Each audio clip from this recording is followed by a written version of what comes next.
It's like adventure jobs. It's like, oh, cool. It's like camp, but like forever. How do they describe this job to you before you say yes?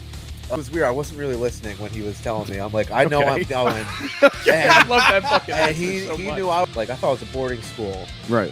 And then when I got there, like, this is straight up like living in the wilderness. I already driven down there. I wasn't gonna drive back. About how soon into the actual like experience did you like first see violence outbreak? When did you pop off? Really? I think day 2.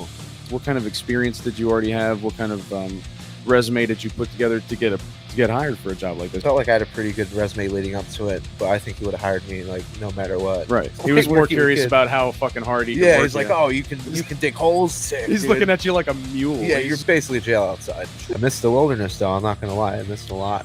And now you're a doctor.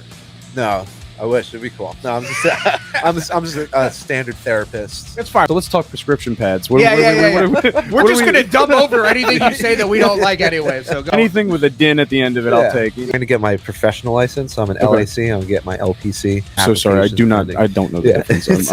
It's basically one you get paid more and you can start your own private practice. I would like to open a private practice. A wilderness, maybe more of a retreat. But I think being outside is so important for your health, especially after the pandemic. Pandemic fucked a lot of people up. What do you envision that to be? I think it definitely like it to be more laid back. I mean, therapy feels so clinical sometimes. Like a conversation like this would be therapy. Outside, walk and talk. No digging stumps or anything. No digging stumps, but maybe some hard work. Maybe some yoga in the morning. Maybe some weightlifting. Okay. But it does feel good to dig a stump. I'm Talk about your feelings. Do some fucking push-ups. It's coming back. Everything's coming back, dude. I feel like everything that was cool when we were younger. Eventually, give it 5 more years, I'll be back in style. All my 90s are coming back.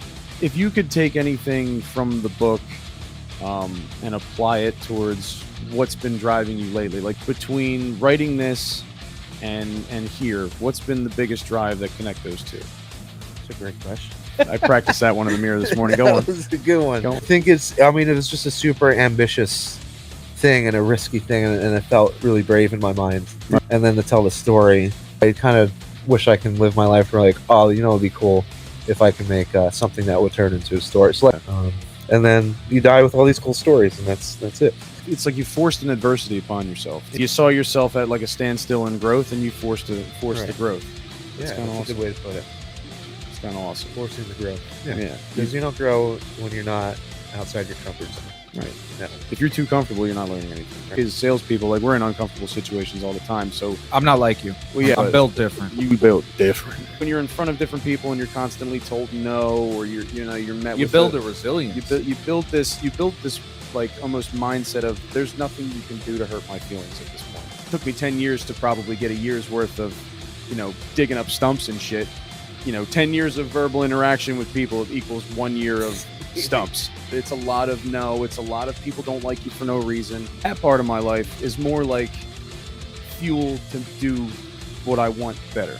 And this whole mindset, the past like 20 years of the customer's always right, employee has to just suck this big fat dick every time. First of all, let's get something straight. The customer's usually wrong because they don't do this for a living. Let's get that out of the fucking way. And they usually come in with an unrealistic expectation. And it is our job to be as pleasant as possible in order to help them see the light. Almost nobody will kind of understand. Like you go to work, you clock in, you could fuck off for 8 hours. And when you clock out, you've made the same amount. If you don't put any effort in and you don't have any drive, you don't make money. You know what I mean? It's a job that you get out of it what you put into it.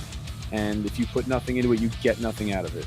And most people will never understand what that's like to rely on yourself, not the system.